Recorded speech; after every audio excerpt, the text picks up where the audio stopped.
In February 1948, in the same waters where Malaysia Airlines Flight 370 vanished decades later, another chilling mystery unfolded in the Strait of Malacca, a narrow, heavily traveled stretch of sea between Malaysia and Indonesia. Thousands of ships pass through this corridor every day. It is one of the busiest maritime routes in the world. But on one calm, clear day in 1948, something happened there that still defies explanation. The weather was perfect. The sea lay flat and quiet beneath a bright sky.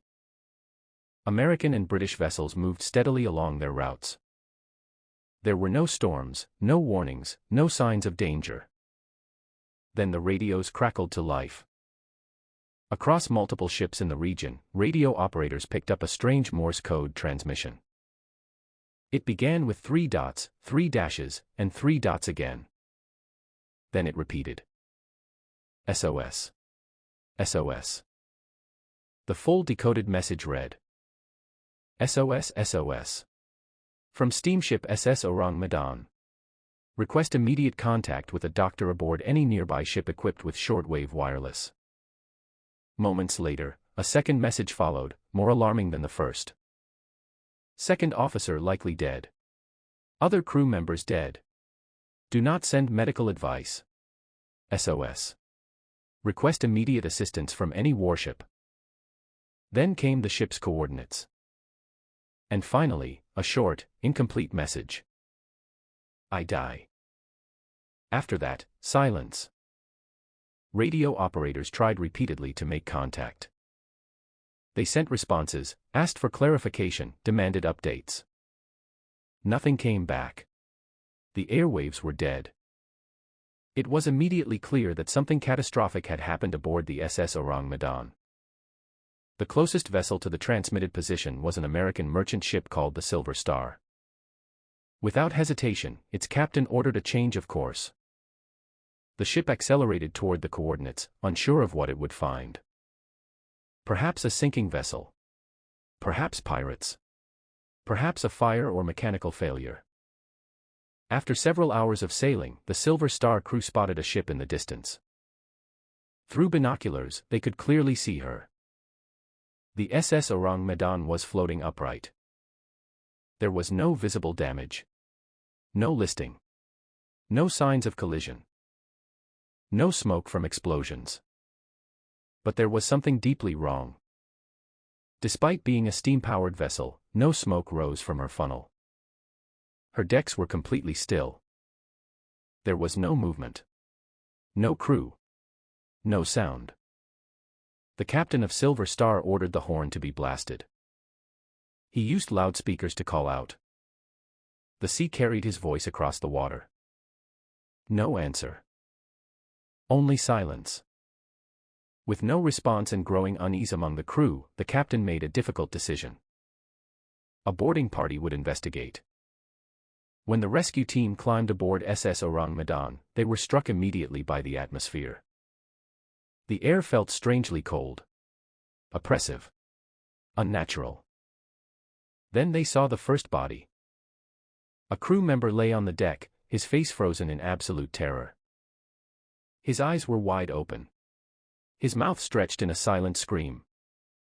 His arms were extended outward, as though pushing away something invisible. He had no wounds. No blood. No visible injuries. He was simply dead. As the rescue team moved across the deck and into the ship, they found more bodies. The captain lay dead at his post.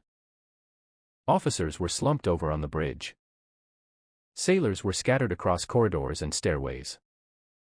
Even the ship's dog was found dead, stiff, teeth bared, frozen in an aggressive snarl. Every single body shared the same horrifying expression. Eyes wide. Mouths open. Faces twisted in fear. And not a single mark on any of them. There were no signs of violence. No struggle. No bloodshed. It was as if death had swept through the vessel instantly and invisibly. In the radio room, the boarding party found the radio operator. He was slumped over the equipment. His fingers still rested on the Morse key. As if he had sent the final message, I die," and collapsed moments later. The rescue team quickly concluded that something highly abnormal had taken place. The entire crew appeared to have died suddenly and simultaneously. With no immediate explanation, they decided to tow the ship back to port for a full investigation. Ropes were prepared. Equipment was secured. Then something changed. Smoke began to rise from cargo hold number 4. At first, it was thin and faint. But within minutes, the smoke thickened. Flames erupted. Fire spread rapidly through the lower decks. The situation turned from eerie to urgent. The boarding team had no choice. They abandoned the vessel and hurried back to the Silver Star. Moments after reaching safety, a massive explosion ripped through the SS Orang Medan. The blast shattered the ship. Debris flew into the air. And within minutes, the vessel sank beneath the surface of the Strait of Malacca, carrying every physical piece of evidence with it. All that remained was the testimony of the Silver Star crew. And that is where the mystery deepens. There are no confirmed official records of a ship named SS Orang Medan in Lloyd's Shipping Register, the global database of maritime vessels. Critics argue this means the ship never existed, that the entire story was fabricated. But supporters of the incident point out that this occurred just after World War II, when maritime records were chaotic. Many ships operated under false names. Some were unregistered. Others were involved in smuggling or covert operations. In 1954, Dutch newspapers published accounts of the event. Some articles included interviews with individuals who allegedly had connections to the ship. According to these reports, the vessel may have been engaged in illegal cargo transport, possibly explaining why it was not properly registered.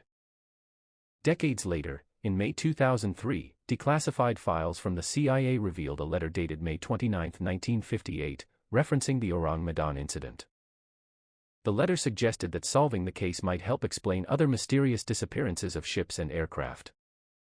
The document had remained classified for 45 years before being released. So what could have killed an entire crew without leaving a single wound? The most widely accepted explanation involves dangerous chemical cargo. After World War II, both Germany and Japan had developed powerful chemical agents. It is believed that SS Orang Medan may have been smuggling substances such as potassium cyanide or nitroglycerin. If seawater comes into contact with potassium cyanide, it can release hydrogen cyanide gas, an extremely toxic substance. Inhalation can cause rapid suffocation and death, often leaving no external injuries. Victims may appear frozen in shock, gasping for air. Nitroglycerin, on the other hand, is highly unstable and explosive. If improperly stored, especially in warm conditions, it can ignite or detonate. This could explain the fire that broke out in the cargo hold and the final explosion witnessed by Silver Star's crew. Another theory links the ship to Japan's notorious wartime biological research program, Unit 731. Some speculate that secret biological or chemical materials were being transported after the war, possibly as part of covert negotiations or intelligence exchanges. A leak of such material could have caused rapid death aboard the vessel. Because the mission may have been secret, the ship might never have been officially documented. And yet, there are still strange details that keep the mystery alive. Some accounts from the rescue crew describe the air aboard as heavy and suffocating. The dog's rigid, aggressive posture suggests it may have reacted to something terrifying before dying. The expressions on the crew's faces are often cited as evidence of sudden, overwhelming fear. These elements have led some to propose supernatural explanations, poisonous gases from the ocean floor, paranormal forces, or unknown natural phenomena. But logic leans heavily toward chemistry. A smuggling operation. Improper storage. A toxic leak spreading silently through the ship. Crew members suffocating where they stood. The radio operator managing one final transmission before collapsing. Then heat building in unstable cargo. Then fire. Then explosion. Then the sea swallowing everything.